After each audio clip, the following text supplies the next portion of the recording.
Step one, find a Facebook interest group. What's something you're excited about? What's something you're passionate about?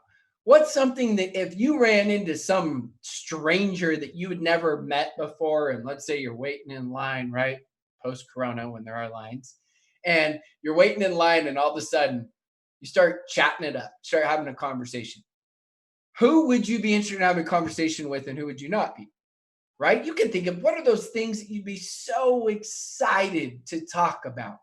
Maybe it's traveling the world. Maybe it's a specific place. Maybe it's a sport or sporting events, whatever it is, think about that. Everybody's got those things that they just love and they follow and they love having conversations on.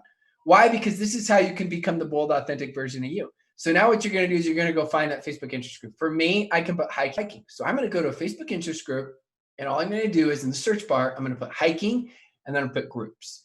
And you're going to see different groups that pop up. You can add yourself to a couple to see which ones you really want to focus on. So step one, Facebook interest group. Step two, again, these steps are crazy simple. Like and comment on several posts inside of that Facebook group. This is a timeless principle, even though it's social media. It's a law of reciprocation, right? It's a law of likability, not being a fake likability. It's just being you, right? You're finding people that you actually like their posts because you're in a group that you actually like, and you're going to go like and comment. You got to give. You can't just take. You got to give to receive. So now I go like and comment on several posts inside of that Facebook group. Step three, make an engaging post in the group. So what I do is I give my personal insight. I love hiking. My two favorite hikes are the Napali Coast, Path of the Gods, Amalfi Coast. Now you notice I say, what are your favorite hikes? Why? Because I'm asking a question. As I ask a question, now people on Facebook, especially groups, it's a community. They love to get their insights and perspective. But now this person that was a cold contact, there's some sort of familiarity. You're not a cold contact anymore. Now, what also happens if you've been in Facebook groups? What happens if you made a post 6 months ago and someone goes and they comment at the bottom of that post? Some of you know, some of you don't. That post gets bumped all the way to the top. The secret tip. Go respond to comments only once a day. So let's say you have 10 comments. Don't respond to all 10 at once. Only respond to one a day. Because now you have 10 days of bringing up on the feed, which means that 10 days, the probability means they're going to be more and more and more. So you can keep this post going and going and going and get more and more exposure. Because again, you want people to get to know you. So step three, really, really simple. Step four, now we go to the friend request. Friend request several in the group. Typically, it'll be those who engaged on your post or posts, or those who you engaged on their posts, because now there's a point of reference. Now it's not a completely cold contact, right? I mean, think about it. But you can't, okay, well, who would like this product? Everyone should, or at least most people. So stop making it so complicated thinking, well, who should? And now we go and find these groups and we friend request. Now understand, again, this whole process doesn't take that long. I'm just creating steps before we friend request. Now, step five is, so now I'm going to instantly message those that have sent a friend request. I've sent a friend request to, because it's more likely they're going to approve it, that friend request, if we just have a simple conversation. So it could be that they comment on my post and now I'm like, hey, whatever they comment, I'm going to reference that comment. So maybe I talked about my two favorite hikes and they put their favorite hike is the Swiss Alps. Oh, that's great. How many new people did you talk to? Oh, well, I was really thinking about this one prospect. So Think and Grow Rich. I was just traction marketing. I was just putting the vibe in their head and, so they're probably going to join. It's just a question of time, right? So now I shift to the conversations, a point of reference, and build rapport. Do not misinterpret this. Don't come to me, right? Or go to one of your leaders, right? You're like, Lorraine, Dan, so I've spoken to Julie now for 9 months. Do you think it's okay if I approach her about the products or the business? Is that too soon? That's when we get stuck in the friend zone. Does anybody know what the friend zone is? I do. So I don't care if it's the first conversation, second, or third. I personally think longer than the third is too much. And I think the first message is too soon. I didn't say first conversation. I said first message is too soon. Figure out what's the bold version of you. If you're someone that hates when someone doesn't approach you in the first conversation, that's what you should do. Approach them on the first conversation, not first message. If you're someone that hates when someone approaches you in the first conversation, you're not going to feel like the bold, authentic version of you. If you approach other people on the first, then wait to the second or third. I'm giving you the principles, and I want you to apply those to your style of personality. Now, some people are going to say, well, approach people how they want to be approached. How the crap do we know how they want to be approached? They're brand new. We don't know them. So that sounds cute and that's nice, but we don't know yet. So the best thing I can tell you is just be the bold version of you, because guess what? People are going to judge you no matter what. They're going to judge you because you're too fat. They're going to judge you because you're too skinny. They're going to judge you because you work out way too much. They're going to judge you because you don't work out enough, right? They're going to judge you because you approach them way too soon. They're going to judge you because you took way too long to approach them. That's what people do. It's the mother of all fears, the fear of judgment. Now, don't misinterpret that and say, well, I don't care what anybody else thinks. No, we do our best and then we F the rest. It comes with leadership. Greater leader you are, the more you're going to have people that just judge you. And that's why you do your best. And after that, you move on. Step 6, leading questions. So examples, what supplements do you take to keep you fit for hiking? I'm in a hiking group. So now I reference the group, right? I reference the niche, and I also reference supplements. I ask. And now typically, what are they going to do if they're like good communication skills? And be like, what about you? They're going to tell you what they take or don't take, and they're going to be, what about you? If they do, great. And if they don't, that's okay. Now, some of you are like, I feel like I have this hidden agenda. What do you mean? You want everyone to join your business. You know what your business and your products can do. So I guess you could say everyone has a hidden agenda in life. Everyone in life wants to be happier. They want to help other people be happier. They want to be more successful. They want to help other people be more successful. So is that a hidden agenda? Well, just ask. We got to ask at some point, right? I'm going to make up a phrase here. No asky, no giddy. So you got to ask. Now, when you ask, all you're doing is you're selling one thing. That's an invite. And the invite is selling them to take a look. Take a look at your products. Take a look at your business, depending on what your approach is and who you're approaching. Whether that's inviting them to a Zoom or inviting them to a Facebook group or whatever tool you're using. I'm selling them on taking a look. That is it. Sell them on taking a look.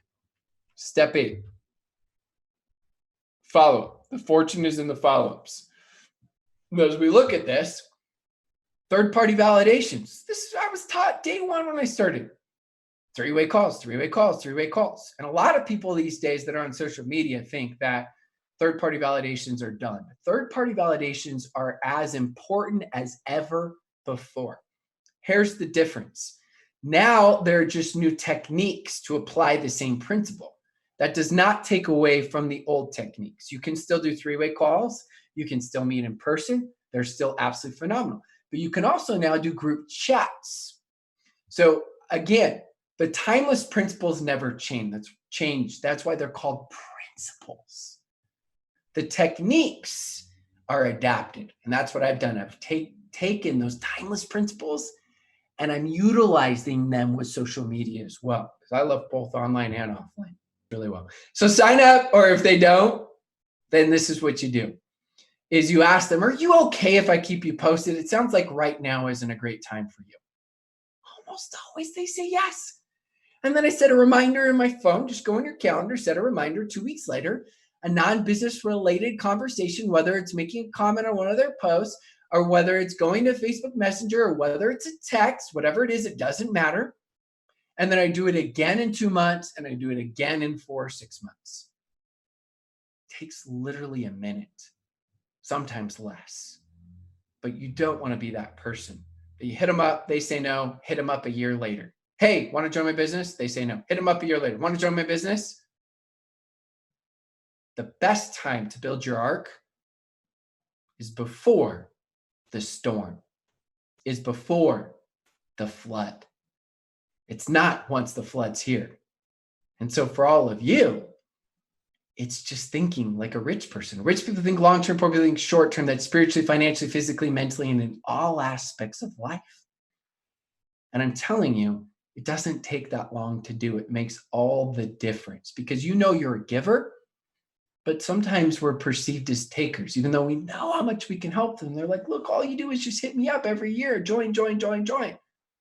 And again, it doesn't take that long. It doesn't have to be fake chit chat. It's just being a good human being. That's it. So last thing is a daily method of operation. You can adapt this to whatever you want.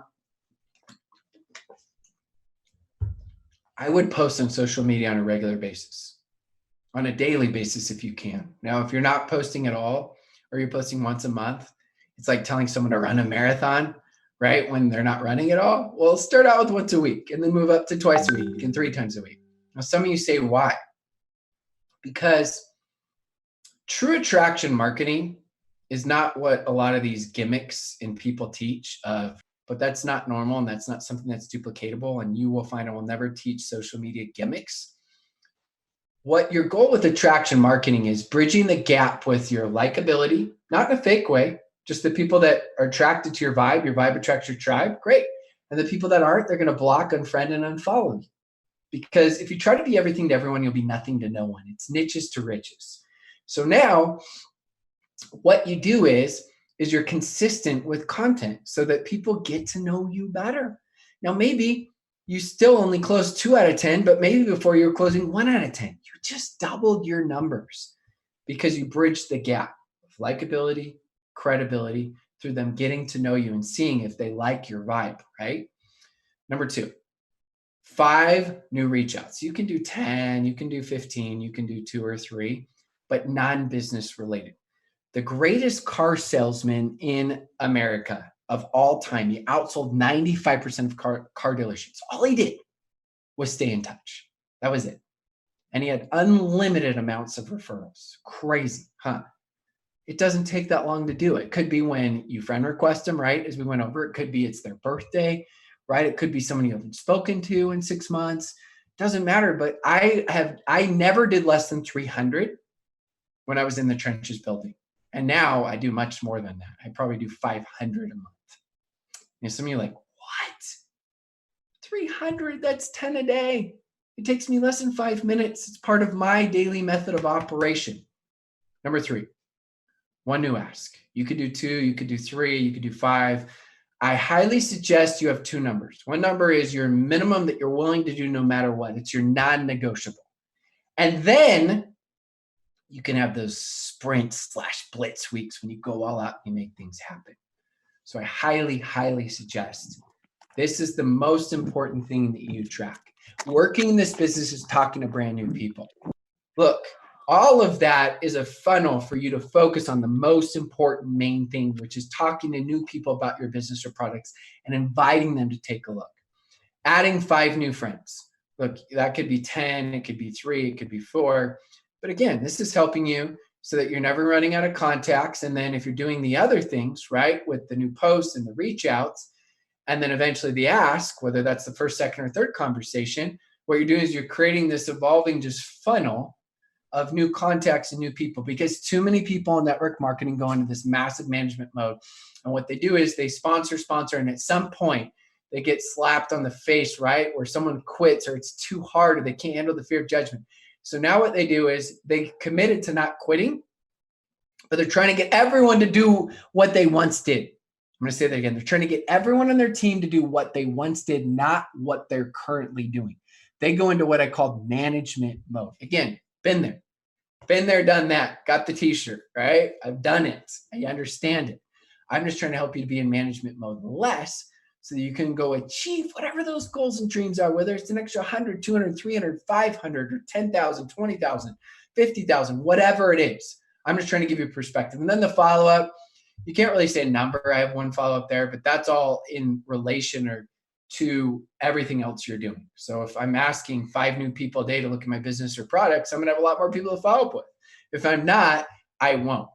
And so I want all of you, as you're looking at this, is just to get laser focused. I want you to get laser focused on these simple things of these daily method of operation. The biggest key, like I said, talking to brand new people. I'm just trying to help you to bridge the gap so those new people you talk to are more likely to say yes.